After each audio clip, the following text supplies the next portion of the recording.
నామంలో మీ అందరికీ నా హృదయపూర్వక వందనాలను తెలియజేస్తూ ఉంటున్నాను.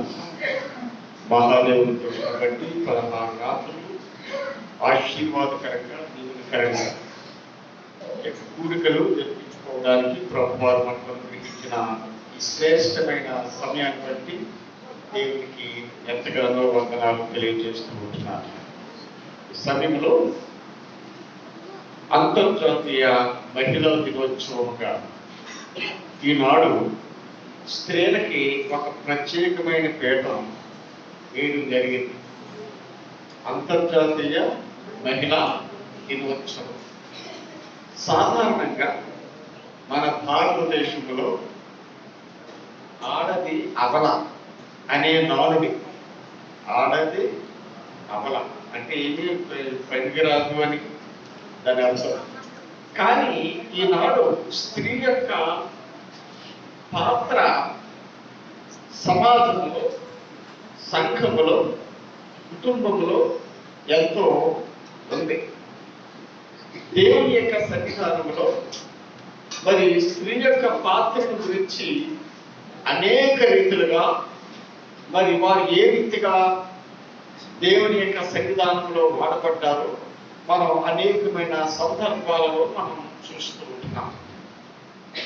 గమనించండి, మరి స్త్రీని గురించి ఆలోచన చేసేటప్పుడు దేవుడు మొట్టమొదటిగా స్త్రీని చేయలేదు కానీ పురుషుని మాత్రమే చేశాడు.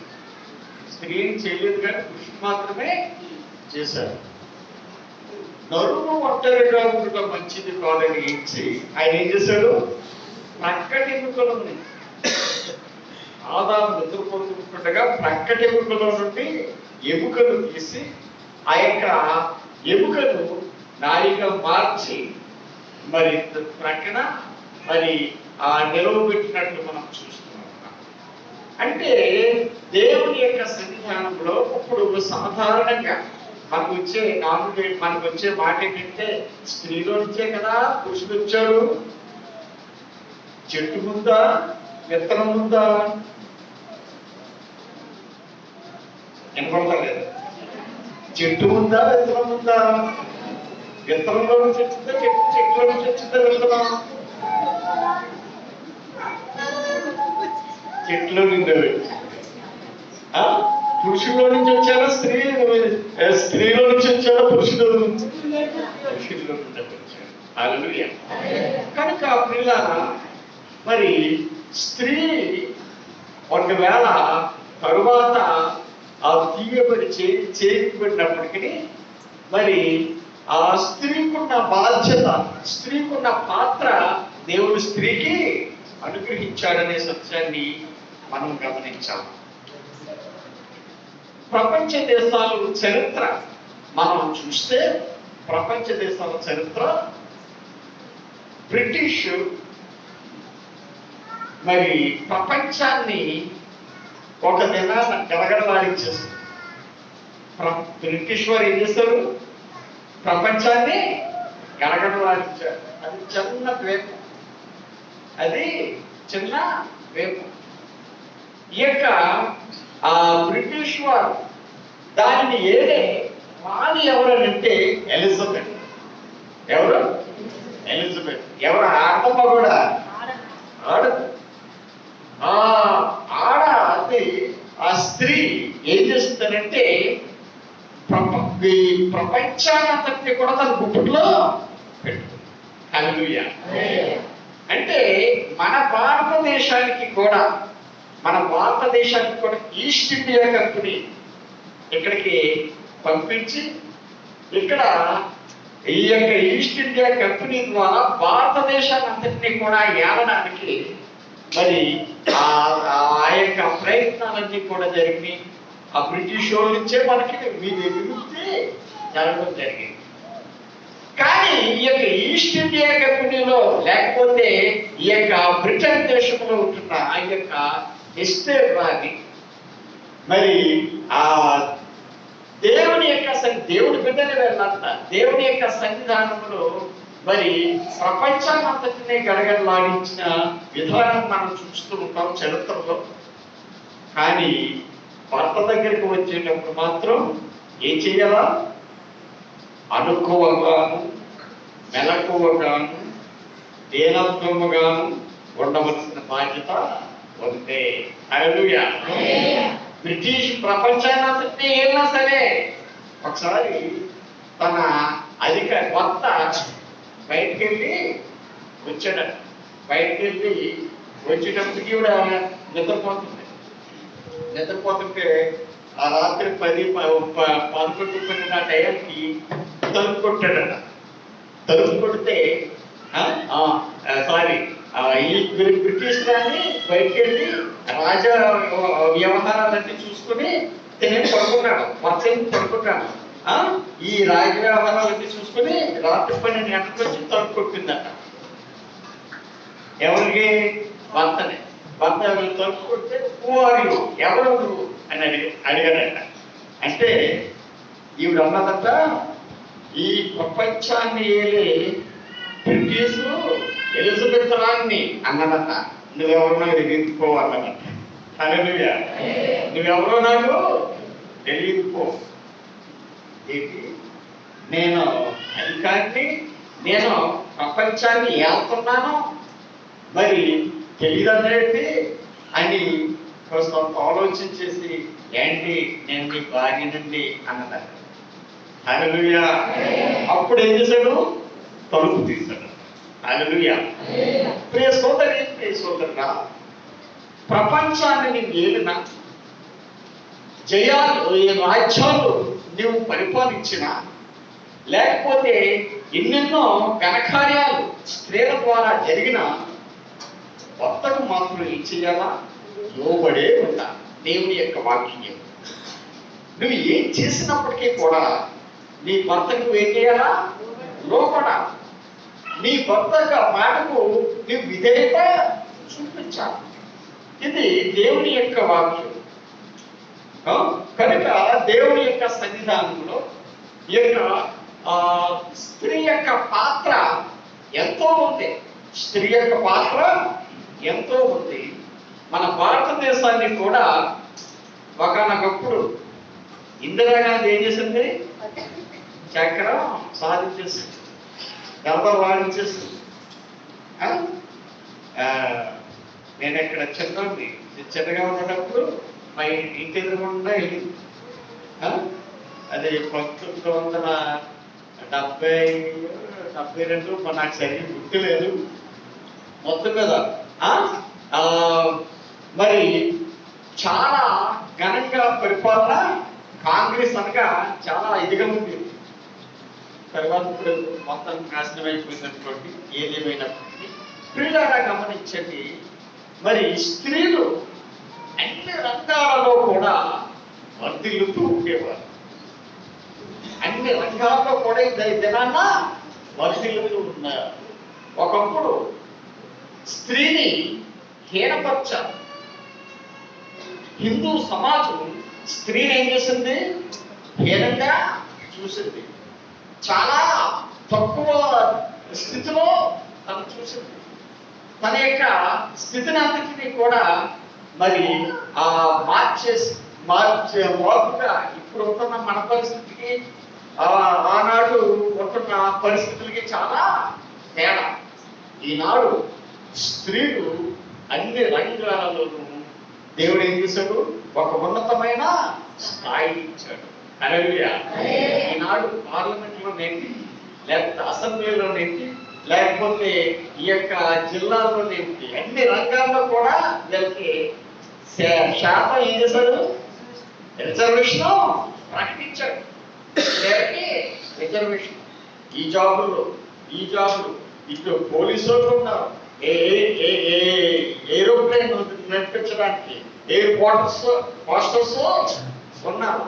తర్వాత తక్కువ స్థితి నుండి ఎక్కువ ఉన్నతమైన స్థితిలో ఉంటున్న రాజాన్ని పరిపాలించే అధికారులుగా కూడా స్త్రీలకి ఆ యొక్క ఆధిక్యత ఈనాడు ఇవ్వబడింది. హల్లెలూయా. స్త్రీలాగా గమనించండి, ఈ యొక్క రాత్రికాల సమయంలో మరి స్త్రీ యొక్క పాత్ర ఏమిటో ఈ యొక్క రాత్రికాల సమయంలో కొద్ది నిమిషాలు మనం ధ్యానం చేసి ముగించాలని తలస్తున్నాం. స్త్రీ యొక్క పాత్రను గురించి మనం ఆలోచన చేస్తే, స్త్రీ యొక్క పాత్ర కుటుంబం గురించిన విషయాలు, స్త్రీ యొక్క పాత్ర కుటుంబం గురించిన విషయాలు. ఈ యొక్క కుటుంబం గురించిన విషయాలు చూసినట్లయితే, బాల్య దశలో బాలికగా ఉంటుంది. బాలికగా ఉండి తన యొక్క ప్రవర్తన, తన యొక్క విధానం, తన యొక్క పరిస్థితి అంతా కూడా తల్లిదండ్రుల అడుగుజాడల్లో నడుస్తుంది. హల్లెలూయా. కనుక దేవుని యొక్క సన్నిధానంలో మరి బాలురైనా బాలికలైనా దేవుని యొక్క సన్నిధానంలో భయభక్తులతో నడవగలిగేటప్పుడే వారు ఆశీర్వదించబడతారు. నేను ఈవేళ కాస్త తొందరగా వచ్చి మైకు ఆన్ చేసేటప్పటికి మన పిల్లలు పొడవమంట వచ్చేసి పోనీ వాళ్ళు కూర్చుని జాగ్రత్తగా మాట్లాడతారా లేకపోతే అది చేస్తారా అని నేను గమనిస్తూ ఉన్నాను. ఒకటేమో ఒక్కలేస్తున్నాను, ఇంకొకటేమో దొరుకుతున్నాడు, ఒకటేమో కొంగ కొడుతున్నాడు, ఒకడేమో దొరుకుతున్నాడు. ఇంకొక అమ్మాయి ఇంకొకటి ఏం చేసిందంటే ఈ పేరు చర్చ్ పెట్టి పెడతాడు, ఏడుకుంటా పోతున్నాడు. ఏం లేదు, క్రమశిక్షణ యొక్క దినాల్లో బిడ్డలకు లేకపోవడం చాలా దురదృష్టకరం. అది ఎక్కడి నుంచి రావాలా? తల్లి దగ్గర నుంచే రావాలి. ఎక్కడి నుంచి రావాలా? తల్లి దగ్గర నుంచే రావాలి. వాస్తవానికి తల్లిదండ్రులు బాధ్యులే బిడ్డల యొక్క క్రమశిక్షణ విషయంలో. కానీ భర్త ఏం చేస్తాడంటే ఉదయాన్నే వెళ్ళిపోతాడు, మళ్ళా సాయంత్రం వస్తాడు. ఎక్కువ టైము పిల్లలతో గడిపేది ఎవరు? ఎక్కువ సమయాన్ని గడిపేది తల్లి. కనుక నీవు ఒకప్పుడు బాలికగా ఉన్నావు, రెండవ దశ బాలికగా ఉన్నావు. హల్లెలూయా. బాలికగా ఉన్నప్పుడు నీ యొక్క ప్రవర్తన అంతా కూడా చాలా జాగ్రత్తగా చూసుకోవాలి. నువ్వే ఈ ముళ్ళకని చెల్లి అరిటాకు మీద పడినా నష్టం ఎవరికి? అరిటాకే. అరిటాకు వెళ్ళి ముళ్ళకంచి మీద పడినా నష్టం ఎవరికి? ఈ దినాలలో పరిస్థితి, మన యొక్క యవనస్తుల పరిస్థితి అలాగే ఉంటుంది. వాడు పాడైపోవడమే కాకుండా ఇంకొకటి పాడు చేస్తూ ఉంటున్నారు. వాడు పాడవటమే కాకుండా ఇంకొక అమ్మాయిని మరి బలవంతం చేస్తూ ఉంటున్నాడు. ఆ మాట ఈ మాట బట్టి మొత్తం మీద ఏదో చేస్తూ ఉంటున్నాడు. ఈనాడు దిశా చట్టాలని, తర్వాత అనేకమైన స్త్రీల గురించిన చట్టాలు మన యొక్క ముఖ్యమంత్రి తీసుకొచ్చాడు. మంచి పోలీస్ స్టేషన్లు పెట్టాడు, మంచి ఏర్పాట్లు చేశాడు. ఎక్కడ సెలవు ఎలా పడుతున్నారు ఆ పిలిపి వచ్చేసి వీళ్ళు పట్టుకుని తీసుకుని వెళ్ళిపోవడానికి అంత ఏర్పాట్లు చేశాడు. కానీ జరుగుతుందా? నా ఎందుకు జరగడం లేదు అంటే, ఎందుకు జరగడం లేదు? మనలో ప్రవర్తన విధానంలో మార్పు అనేది కనపడటం లేదు. ఎన్ని చట్టాలు పెట్టినా నీలో మార్పు లేనిదే, నీలో మరి సరైన విధానం లేనిదే ఎన్ని ప్రభుత్వాలు ఎన్ని మారినా కూడా ఉపయోగమేమి ఉండదు. ప్రియ సోదరి, ప్రియ సోదరుడా, ఓ ప్రక్క నుంచి చెబుతూనే ఉంటున్నాను, ఎలాగా ఇస్తే మిమ్మల్ని కఠినంగా శిక్షిస్తాం, ఇన్ని రీతిలుగా మరి ఎన్ని విధాలుగా మీకు నాశనమైన పరిస్థితులు ఉంటాయి అని చట్టాలు చెప్తున్నప్పటికీ అవి మామూలుగా జరుగుతూనే ఉన్నాయి. ఎంత ఘోరమైన పరిస్థితి. ప్రియ సోదరి, ప్రియ సోదరుడా, బాలికగా ఉంటున్న నీవు మరి ఆ భార్యగా నీవు మరి ఒక పోస్టులోకి వచ్చిన తర్వాత నీ భర్తతో ఉండవలసిన విధానం, నీ అత్తమామలతో ఉండవలసిన విధానం, నీ యొక్క మరి ఇంటి ఆడపడుచులతో ఉండవలసిన విధానం నీకు బాగా తెలుసుకోవాల్సిన అవసరత ఎంతైనా ఉంది. హల్లెలూయా. విధానంలో జరుగుతున్నది ఏమిటంటే పెళ్ళైన మరుక్షణమే వేరే కాపురం పెట్టేద్దాం. ఇన్ని సంవత్సరాల నుంచి తల్లిదండ్రుల హత్తుకుని ఉంటున్న కుటుంబాలు ఏమైపోతున్నాయి? వేరైపోతున్నాయి.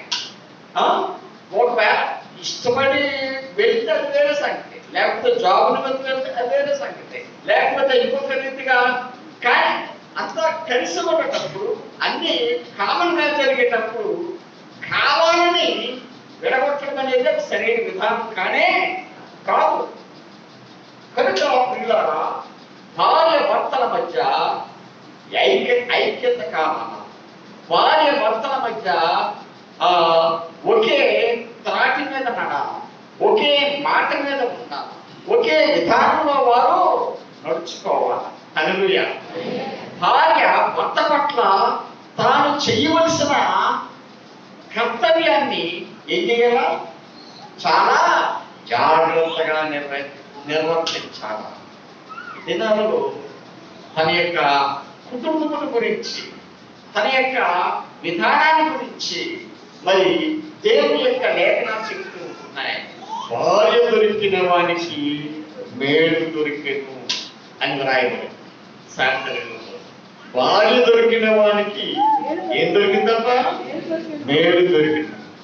ఒకసారి నేను పెళ్లి చేస్తుంటే ఆ రెఫరెన్స్ చెప్తే ఒకటి చదివారు, భార్య దొరికిన వానికి మేలు దొరికినాను. దీంట్లో భార్య దొరికిన వానికి అది ఒక నిజంగా ఒక అర్థంగా ఒక విధంగా అర్థం చేసుకుంటే అది కరెక్ట్ అనిపించింది.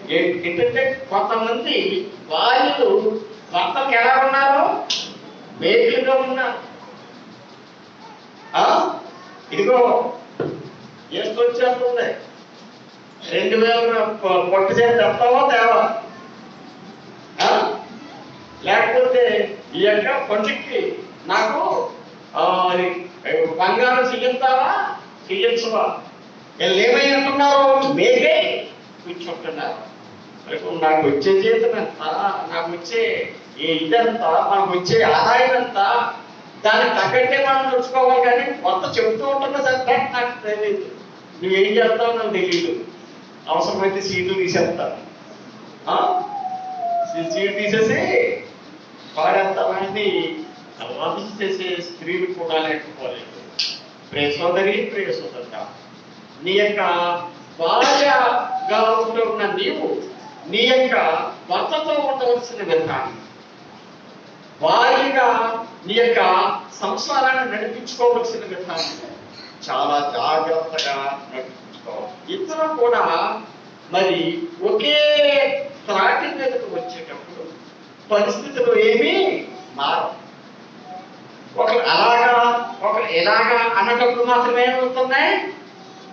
కుటుంబాలు విచ్ఛిన్నమైపోతున్నాయి. భర్త ఒక మాట అంటే భార్య ఇంకొక మాట అంటారు, భర్త ఓడి చెబితే భార్య ఇంకొకటి చేయదు. ఇటువంటి పరిస్థితులు ఉండడం ద్వారా కుటుంబాలలో విభేదాలు వస్తున్నాయి. జాగ్రత్త సుమా, నీ యొక్క కుటుంబాన్ని నీవే కాపాడుకోవాలి. హల్లెలూయా. అందుకనే జ్ఞాని అయిన సొలొమోను 14వ అధ్యాయం 1వ వచనంలో ఏమని రాశాడు? జ్ఞానవంతురాలు తన ఇంటిని కడతాది, మూఢురాలు తన ఇంటిని ఓడబెరుకుతాది అన్నాడు. జ్ఞానవంతురాలు ఏం చేస్తుందట? తన ఇంటిని కడతాది. నీ కుటుంబాన్ని నీవు కడుతూ ఉంటున్నావా ప్రియ సోదరి? నీ కుటుంబం లేకపోతే నీ యొక్క ఇంటి గుట్టు బయట పెడుతున్నావా? కొంతమంది ఏదో గొప్ప కార్యం చేసేసినట్టు ఈ ఇంట్లో ఉన్న విషయాలన్నీ కూడా ఎక్కడికి వెళ్ళిపోవాలా? బయటకు వెళ్ళిపోవాలి. అది ఎవరికి సిగ్గు? నీకే సిగ్గు. జాగ్రత్త సుమా. కొన్నిసార్లు భర్త గౌరవంగా మాట్లాడాలి, భర్తను అవమానంగా మాట్లాడుతూ ఉంటారు, తక్కువ చేసి మాట్లాడుతూ ఉంటారు. కానీ నీ భర్తను నువ్వేం చేయాలా? గౌరవించాలా. హల్లెలూయా. ఈ యొక్క షారా అబ్రామునేముంది? యజమానుడా, మాస్టర్, మై మాస్టర్ అని సంబోధిందంటే నా యజమానుడా, నా యజమానుడా. ప్రియ సోదరి, ప్రియ సోదరుడా, నీ భార్యను నీవు ప్రేమిస్తూ ఉంటున్నావా? నీ భర్తను నీవు ప్రేమిస్తూ ఉంటున్నావా? మన యొక్క కుటుంబ వ్యవస్థలో ఇవి ప్రేమానురాగాలు ఎక్కువగా ఉన్నట్లయితే ఆ యొక్క కుటుంబంలో ఎటువంటి పరిస్థితులు రావు. ఎప్పుడైతే అలజడి వస్తారు, ఎప్పుడైతే కుటుంబంలో ప్రేమ తగ్గుతారు, ఎప్పుడైతే కుటుంబంలో ఈ యొక్క ఆప్యాయత తగ్గుతారు, ఎప్పుడూ గొడవలే, ఎప్పుడూ గొడవలే. కనుక ప్రియులారా, భార్యగా నీ యొక్క కర్తవ్యాన్ని నీవు మరి కొనసాగి, భార్యగా నీ యొక్క స్థితులన్నింటినీ, నీ పరిస్థితులన్నింటినీ కూడా నిర్వర్తించమని దైవ సేవకునిగా మరి ఒకసారి మరి మీకు ఆనబిడు ఈ రాత్రి కాల సమయంలో దేవుని యొక్క బిడ్డలమైన మనం దేవుని యొక్క వాక్యానుసారంగానే మనం నడుచుకోవాలి. వాక్యం ఏమి చెబుతూ ఉంటున్నదో వాటి ప్రకారంగానే మనం నడవాలని దైవ సేవకునిగా మరొకసారి హెచ్చరిస్తున్నాం. ఇక మొట్టమొదటిగా ఏం చెప్పాను? బాలికగా నీ కర్తవ్యాన్ని నువ్వు నిర్వర్తించాలా. రెండవదిగా భార్యగా నీ యొక్క కర్తవ్యాన్ని నీవు నిర్వర్తించాలా. మూడవదిగా అత్తగా నీ యొక్క కర్తవ్యాన్ని, తర్వాత ప్రమోషన్ అంటే అత్తగారు. హల్లెలూయా. ఇంతవరకు ఒకప్పుడు భార్యగా ఉన్నాం, తర్వాత పెళ్ళైన తర్వాత భార్యమయ్యాం, తర్వాత మరి పిల్లలు పుట్టిన తర్వాత నీ సంతానం ద్వారా ఏమయ్యా? అత్తగారు అయ్యా. అత్తగారు అయిన తర్వాత పెత్తనమంతా నీ చేతుల్లోనే ఉంటుంది. హల్లెలూయా. ఆ యొక్క తలచే వృత్తుల కొరకు పోట్లాడుకోవడం, నాకిచ్చే, నేను చేస్తాను, నేను కష్టం చేస్తాను. నీ యొక్క జీవితంలో, నీ యొక్క ఆధ్యాత్మిక జీవితంలో నీ యొక్క పరిస్థితులు ఎంతవరకు ఉన్నాయో వాటిని దాటి వెళ్ళకూడదు. ఎంతవరకు పెత్తనం చేయాలో అంతవరకు చెయ్యాలా, ఎంతవరకు నీ కోడలను ప్రేమించాలో అంతవరకు నీవు ప్రేమించాలి. హల్లెలూయా. కనుక కొన్నిసార్లు కుటుంబాలలో పెత్తనం చేసి ఫెయిల్ అయిపోయిన చాలా మంది ఉన్నారు. ప్రేమతో మరి కూతురుగా భావించి కొనుక్కుని పోయే వారి కుటుంబాలు ఎంతగానో ఆశీర్వదించబడ్డాయి. హల్లెలూయా. ప్రియ సోదరి, ప్రియ సోదరుగా, ఈ రాత్రి కాల సమయంలో నీ యొక్క కుటుంబ జీవితంలో నీ యొక్క కోడలను ఎలా చూస్తున్నావు? ఒక పురుగులా చూస్తున్నావా? లేకపోతే నీ యొక్క జీవితంలో మరి ఎందుకు పనికర నా తర్వాతే ఏదైనా అని తను తక్కువ చేసి చూస్తూ ఉంటావా? స్త్రీ జాతిలో పుట్టిన నీకు నీ యొక్క జీవితంలో తను కూడా నాకులాగా వచ్చింది, నాకులాగా ఒకప్పుడు నేను అలాగే వచ్చాను అని మనం భావించి తన కూతురుగా చూసుకుంటూ తనకు ఇవ్వవలసిన ప్రయారిటీ తనకి ఇస్తూ తను ఏం చేయాలా? ముందుకు కొనసాగాలి. హల్లెలూయా. కనుక ప్రియులారా, ఈ రాత్రి కాల సమయంలో దేవుని యొక్క బిడ్డలమైన మనం దేవుని యొక్క సంపూర్ణతలోనికి మనం నడిపించబడేటప్పుడు దేవుని యొక్క వాక్యానుసారంగా మనం ఎప్పటికప్పుడు కట్టబడాలి. వాక్యానుసారంగా ఎప్పటికప్పుడు మనం సరిదిద్దుకోవాలి. ఏ విషయాల్లో మనం కొన్నిసార్లు మనం వాక్యానికి విరుద్ధంగా నడుస్తూ ఉంటాం. ఎప్పుడైతే నువ్వు వాక్యానికి విరుద్ధంగా నడుస్తున్నావో నీ మనస్సాక్షి నీకు చెప్తుంది, నీ మనస్సాక్షి నీకు చెప్తుంది. కానీ ఆ యొక్క మనస్సాక్షిని ఏం చెయ్యం? లక్ష్య పెట్టకుండా ఉంటే అది ఏమైపోతుంది? పాపం అయిపోతుంది. దానికి గద్దించి ఎప్పటికప్పుడు నువ్వు సరి చేసుకొని వెంటనే మనస్సాక్షి ప్రకారంగా నువ్వు నడిచినట్లయితే నీ కుటుంబం ఆశీర్వదించబడతారు. హల్లెలూయా. కనుక పిల్లరా, మరి కుటుంబము విషయంలో స్త్రీ పాత్ర ఏమిటో మనం వాటి ద్వారా కొన్ని విషయాలు మాట్లాడాం. ఇక సంఘము పట్ల స్త్రీ పాత్ర, సంఘము పట్ల స్త్రీ పాత్ర ఏంటి? సంఘములో స్త్రీ ఎలాగ ఉండాలంటే దేవుని యొక్క సన్నిధానములో చాలా జాగ్రత్తగా ఉండాలని దేవుని యొక్క లేఖనం సెలవిస్తుంది. దేవుని యొక్క సన్నిధానంలో మరి స్త్రీ పౌరుడు ఒక సందర్భంలో రాస్తాడు. ఏం రాస్తాడంటే స్త్రీ మౌనంగా ఉండాలి అని. స్త్రీ మౌనంగా ఉండాలి అని అంటే అక్కడ అర్థం ఏమిటంటే మౌనం నోరు మూసేసుకుని ఉండమని అని కాదు. అక్కడ అర్థం ఏమిటంటే అన్ని విషయాల్లో అనకవగలి, మెలకువగలి, జాగ్రత్తగా ఉండాలని అక్కడ అర్థం. మౌనంగా ఉండాలంటే అక్కడ అర్థం ఏంటి? చాలా జాగ్రత్తగా కొన్నిసార్లు మన ఇష్టానుసారంగా మనం మాట్లాడుతూ ఉంటాం. కొన్నిసార్లు మన యొక్క విధానాన్ని దేవుని యొక్క సన్నిధానం వచ్చినప్పటికీ మార్చుకోలేని పరిస్థితుల్లో ఉంటుంది. కనుక చాలా జాగ్రత్తగా ఉండాలి. దేవుని యొక్క సన్నిధానంలో దేవుడు నీకు అప్పచెప్పిన పనిని నీవు నమ్మకంగా చేయాలి. హల్లెలూయా. ఏ స్త్రీ అయినా సరే దేవుని యొక్క సన్నిధానంలో దేవుని యొక్క బిడ్డలమైన మనకు దేవుడు ఏ పనిని అప్పచెప్పాడో, ఏ విషయంలో మనం మరి ముందుకు కొనసాగుతూ ఉంటున్నామో ఆ విషయంలో మనం నమ్మకంగా ఏం చేయాలా? ముందుకు కొనసాగాలి. కనుక పిల్లరా, దేవుడు అనేకమైన విషయాల్లో దేవుడు మనల్ని హెచ్చిస్తూ ఉంటున్నాడు. అనేకమైన విషయాలలో మనను తన యొక్క కృపను బట్టి ఆ అంచనంచన బట్టి మనల్ని ఏం చేస్తున్నాడు? ఎదిగింపజేస్తూ ఉంటున్నాడు. హల్లెలూయా.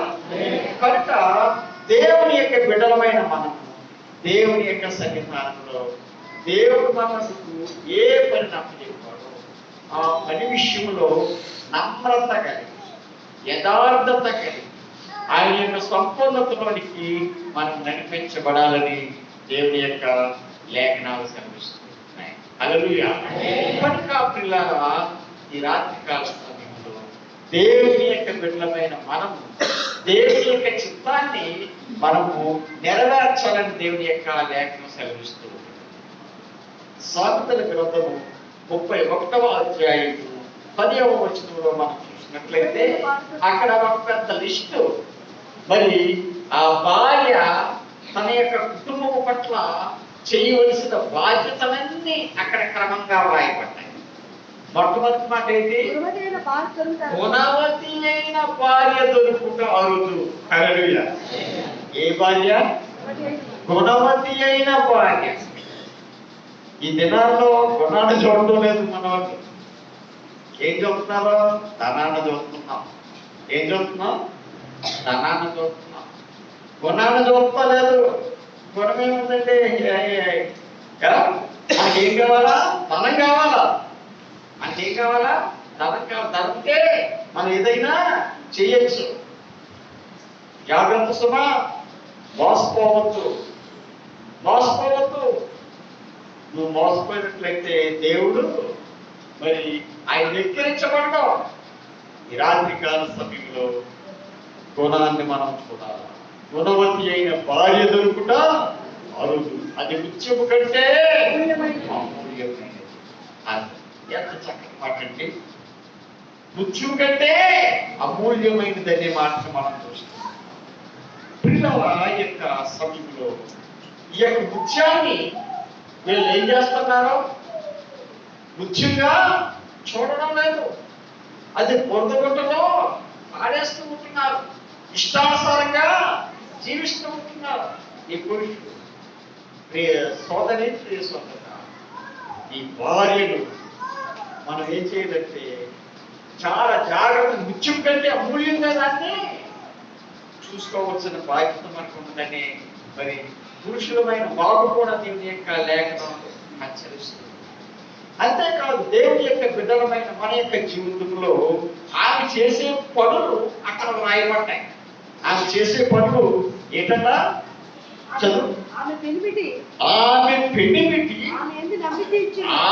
యందు నమ్మిక ఉంచును. హల్లెలూయా. వింటున్నారా? ఆమె పెనిమిటి ఆమె యందు నమ్మిక ఉంచును. ఈ యొక్క దినాల్లో నమ్మకం కోల్పోతుంది. నాకు ఒక విషయం చెప్పడానికి చాలా బాధగా ఉంది, అయినా సందర్భం వచ్చింది లెక్క చెప్పవలసి వస్తుంది. నాకు వేరేం చెప్పను. ఓ పాస్టర్ గారు ఉన్నారు. ఆ పాస్టర్ గారు మరి ఆ సేవకు వెళ్ళేటప్పుడు తన ఇంటి దగ్గర ఉంటే, తన భార్య ఇంటి దగ్గర ఉంటే పెట్టికి తాళం వేసి, బియ్యం పెట్టికి తాళం వేసి, బీరువాకి తాళం వేసి, ఆ తాళం జేబులో పెట్టి వెళ్ళిపోతాడు. అంటే ఏం లేదు, నమ్మకం లేదు. బియ్యం వేసుకుంటుందేమో, ఆ డబ్బులు తీసేసుకుని వాడేసుకుంటుందేమో, ఏం లేదు. అటువంటి బ్రతుకులు బతికినా ఉంటే జాగ్రత్త సుమారు. భార్య భర్తల మధ్య ఎప్పుడు కూడా ప్రేమానురాగాలు ఉండాలి తప్ప అనుమానాలతోనూ లేకపోతే ఇటువంటి పరిస్థితులతోనూ ఆ అనుమానాలతో అసలు. కనుక ప్రియ సోదరి, ప్రియ సోదర, నీ భార్యను నీవు నమ్ము, నీ భర్తను నీవు నమ్ము. నీ యొక్క జీవితంలో ఒకరినొకరు మొట్టమొదటిగా భార్య భర్తలకు కావాల్సింది ఏమిటంటే అండర్స్టాండింగ్. ఇద్దరికి ఏం కావాలా? ఒకరినొకరు అర్థం చేసుకోవడం కావాలి. ఇద్దరికిద్దరు ఏం కావాలా? ఒకరినొకరు అర్థం చేసుకోవాలి. ఒకరినొకరు ఎప్పుడైతే అర్థం చేసుకుంటారో మధ్యలో ఎందుకు పొగలెట్టిన వచ్చినా వాళ్ళ మాట పక్కన పెట్టేస్తారు. హల్లెలూయా. కానీ ఈ దినాల్లో కలపడానికి ఇష్టపడరు, కానీ పొగలు పట్టడానికి మాత్రం ఎంతో మంది తయారవుతూ ఉంటారు. జాగ్రత్త సుమా. ఈ రాత్రికాల సమయంలో పరిశుద్ధాత్మ దేవుడు మరొకసారి నిన్ను హెచ్చరిస్తుంది. నీ కుటుంబం పచ్చగా ఉంటుంది, నీ కుటుంబం ఆశీర్వదించబడుతుంది, నీ కుటుంబం అభివృద్ధి పొందుతుంది. ఆ టైంలోనే ఏదో ఒక పొల పెట్టి, ఏదో ఒక అనుమానం అనే దేశం పెట్టి, ఏదో ఒక పరిస్థితిని కల్పించి ఆ భార్య భక్తులు నడగొట్టడానికి మరి సాతాను ఏం చేస్తూ ఉంటాడు. సాతాను అంటే ఆ సాతాను కాదు, మన సాతానులే. జాగ్రత్త. అటువంటి పక్కనో మాటలు నమ్మి నీ యొక్క కాపురాన్ని నువ్వు కూడగొట్టుకోవద్దు. కనుక పిల్లరా, దేవుని యొక్క సన్నిధానంలో మరి ఈ యొక్క జ్ఞాని అయిన ఏం రాస్తున్నాడంటే చక్కటి విషయాలు రాస్తున్నాడు. ఆమె పెనిమిటి ఆమె యందు నమ్మిక ఉంచును. నమ్మకం కావాలా? ఏం కావాలంటే నమ్మకం కావాలా? నమ్మకం లేదే నీవు కాపురం, నువ్వు అన్ని తాళలేసుకుపోతే ఇక వాళ్ళిద్దరూ ప్రేమానురాగాలకు ఎలాగొస్తాయి? కనుక తర్వాత అతని లాభప్రాప్తికి వెలికి కలుగదు. హల్లెలూయా. తన లాభప్రాప్తికి వెలికి కలగదు. ఎందుకనంటే తను కష్టపడుతుంది. తను ఏం చేస్తుంది? కష్టపడుతుంది. తన సొంతంగా పనిచేసి ఏం చేస్తుందంటే ఒక పొలాన్ని కొంటారంట. హల్లెలూయా. ఒక సొంతంగా పనిచేసి ఆ డబ్బులతో ఒక పొలాన్ని కొంటాదంట. ఆ పొలంలో ఏం చేస్తుంది? చక్కటి పంటలు పండిస్తుంది. హల్లెలూయా. ప్రియ సోదరి, ప్రియ సోదరుడా, ఈ రాత్రికాల సమయంలో అటువంటి కుటుంబాలుగా మనం తయారవ్వాలి. మనంతటా మనం కష్టపడుతూ భర్త తెచ్చే సంపాదనతో పాటు నీవు కూడా కష్టపడుతూ ఉన్నప్పుడే నీ యొక్క కుటుంబం ఏమవుతుంది, ఆశీర్వదించబడుతుంది. కనుక ఈ రాత్రికాల సమయంలో దేవుని యొక్క బిడ్డలమైన దేవుని యొక్క సంపూర్ణతలోనికి మనం నడిపించబడాలని అంటే ఆయన యొక్క సన్నిధానంలో మనం ఏం చేయాలా, మరి ఆ కష్టపడాలా, ఆయన సన్నిధానంలో ముందుకు కొనసాగాల. తర్వాత బ్రతుకు దినములన్నీ మేలు చేయను గాని ఇదేమీ చెయ్యదు. హల్లెలూయా. తాను బ్రతుకు దినాలని నా భర్తే నాకు తను ఎలాగున్నా సరే నా భర్తని నేను కష్టాలనుకుంటాను. నా భర్త మారాలా, నా భర్త సరైన విధానంలో ఉండాలా, నా భర్త ఇంకా అభివృద్ధిలోనికి రావాలా, నా భర్త ఇంకా ఆశీర్వదించబడాలా అని తను ఏం చేస్తుందట, ప్రయాసపడుతుందట. హల్లెలూయా. కొన్నిసార్లు కొంతమంది చేసే పనులు ఏమిటంటే భర్తలనే తిడతారు. ఆ మాట ఈ మాట భయంకరమైన మాట అవి నాకు రావగానే అది సరైనది కాదు. నీ భర్తను నువ్వేం చేయాలా, గౌరవించాలా. కానీ నీవు మరి ద్వేషించకూడదు. ఒకవేళ నీ పట్ల సరైన అవగాహన లేకపోయినప్పటికీ, సరైన అవగాహన లేకపోతే నీవేం చేయాలా, జాగ్రత్తగా నువ్వు మార్చుకోవాలి. పేతురు పత్రికలో అంటాడు కదా, భక్తుడైన పేతురు, ఈ భార్య ఏం చేయాలంట, తన ప్రవర్తనను బట్టి వాళ్ళు ఏం చేయాలంట, రాబట్టవచ్చు అంటున్నాడు. హల్లెలూయా. ఏమంటున్నాడు, అటువలే ప్రియులారా మీరు మీ స్వపురుషులకు లోబడి అందువలన. అక్కడ పౌలు చెప్పాడు, ఇక్కడేమో ఎవరు చెబుతున్నారు, పేతురు చెప్తున్నారు. పౌలు ఏమన్నాడు, నీ భర్తనే గౌరవించండి, లోబడి ఉండండి అన్నాడు. ఎక్కడేమన్నాడు పేతురు, నీ స్వపురుషులకు లోబడి ఉండుడి. ఇంకా అందువలన భార్యలు ఎవరైనను వాక్యములకు అవిధేయులైతే వారు భయముతో కూడిన పవిత్ర ప్రవర్తన చూసి, మీ పవిత్రమైన ప్రవర్తనను చూసి, వాక్యము లేకుండానే భార్య నడవడి వలన రాబట్టవచ్చును. హల్లెలూయా. తన యొక్క ప్రవర్తన చూసి, తన యొక్క విధానాన్ని చూసి, తన యొక్క పరిస్థితిని చూసి భర్త ఏమైపోతాడట, మారిపోతాడట. హల్లెలూయా. ఈ దినాలలో మన ప్రవర్తన సరిలేనప్పుడు, మన యొక్క విధానం సరిలేనప్పుడు ఇక మన భక్తులు ఎలా మారుతారు.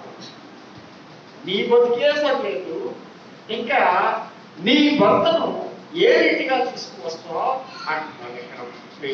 కనుక ప్రియ సోదరి, ప్రియ సోదర, ఈ రాత్రికాల సమయంలో భార్యమైన మనం, లేకపోతే మన యొక్క భర్తలను మనం ఏం చేయాలా, రాబట్టాలా. హల్లెలూయా. దినాన్న అనేకమంది మరి దేవుని యొక్క సన్నిధానంలో పూజలు తన భర్తల కొరకు ఏం చేయాలా, పోరాడాలా.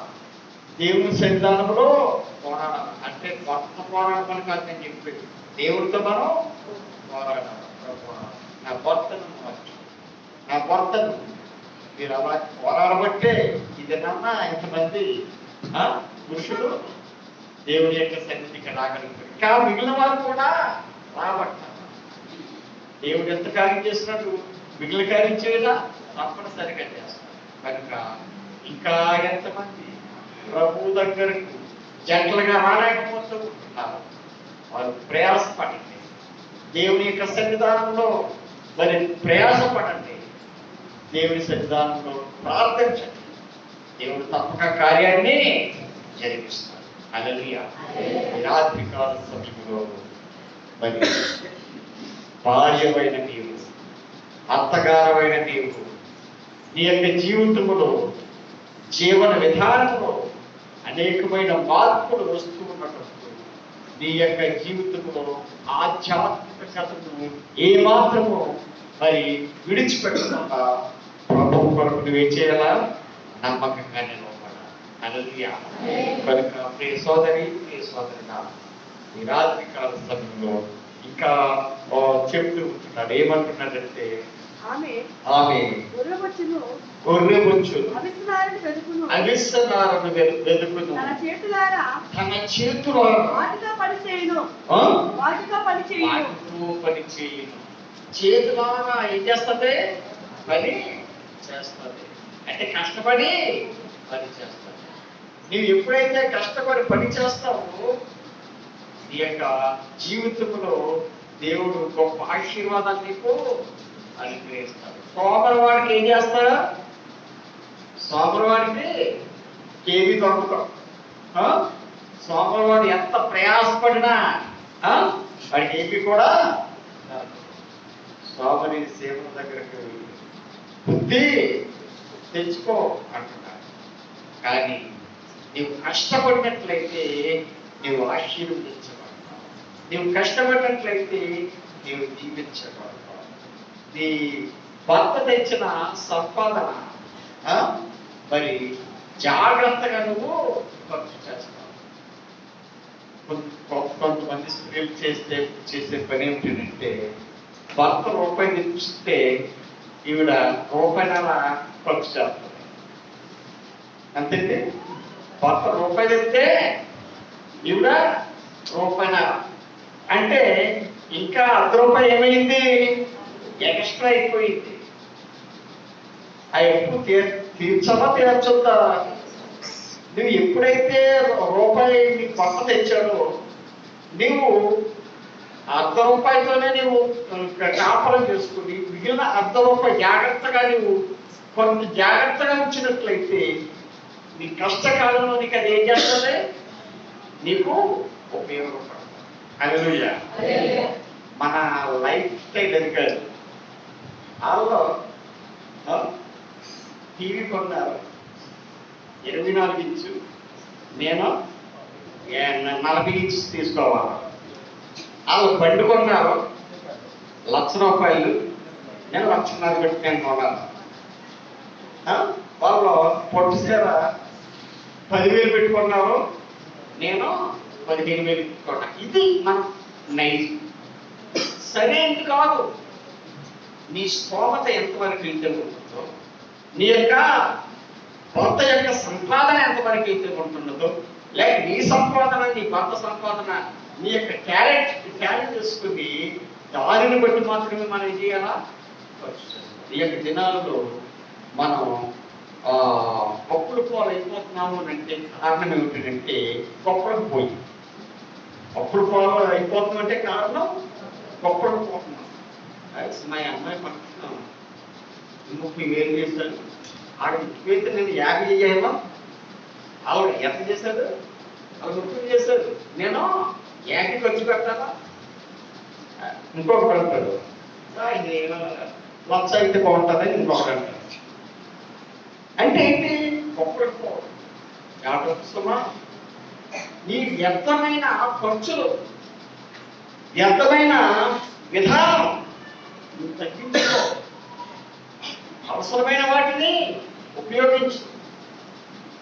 దేవుని యొక్క ఆశీర్వాదాన్ని నీవు పొందుతావు.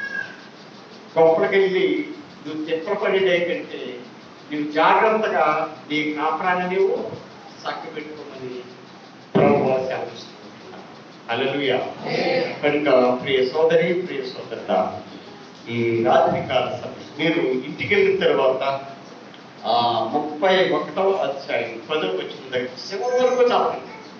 ఒక్కొక్క వచనం ధ్యానం చేయండి.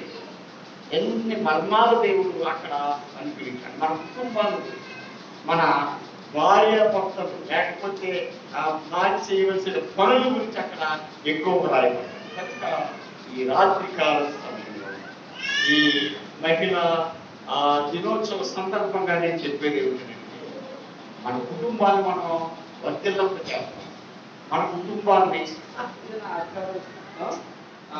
వాళ్ళే చూసుకుంటారులే అన్న ఫీలింగ్ నీకు వచ్చిందంటే ఇక నీ వర్తలు ఇది నా కుటుంబం, ఇది నా విధానం, ఇది నేను చక్కబెట్టుకోవాలా, నేను ఇది చేసుకోవాలా అని ప్రేరణ నీకు ఎప్పుడైతే కలుగుతుందో అప్పుడు మాత్రమే నీవు నువ్వు స్థిరంగానమాట.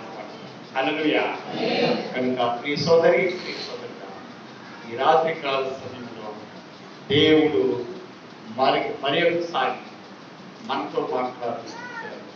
దేవుని యొక్క సన్నిధానంలో మన కుటుంబాలు ఆశీర్వాదకరంగా ఉండాలని, దీవెనకరంగా ఉండాలని, నీ యొక్క కుటుంబాన్ని నీవే చక్కబెట్టుకోవాలని, నీ కుటుంబంలో మరి ఉంటున్న సమస్యలకు నీవే పరిష్కారం చేయించుకోవాలని దేవుని యొక్క వాక్యం ద్వారా మనం నేర్చుకున్నాం. అటువంటి కృప పరిశుద్ధాత్మ దేవుడు మనకు అనుగ్రహించి నడిపించునుగాక. ప్రార్థన చేసుకున్నాం. ప్రతి ఒక్కరూ మోకరించండి. కొద్ది నిమిషాలు మోకరించి ప్రార్థన చేసుకుందాం. ఈ రాత్రి కాల సమయంలో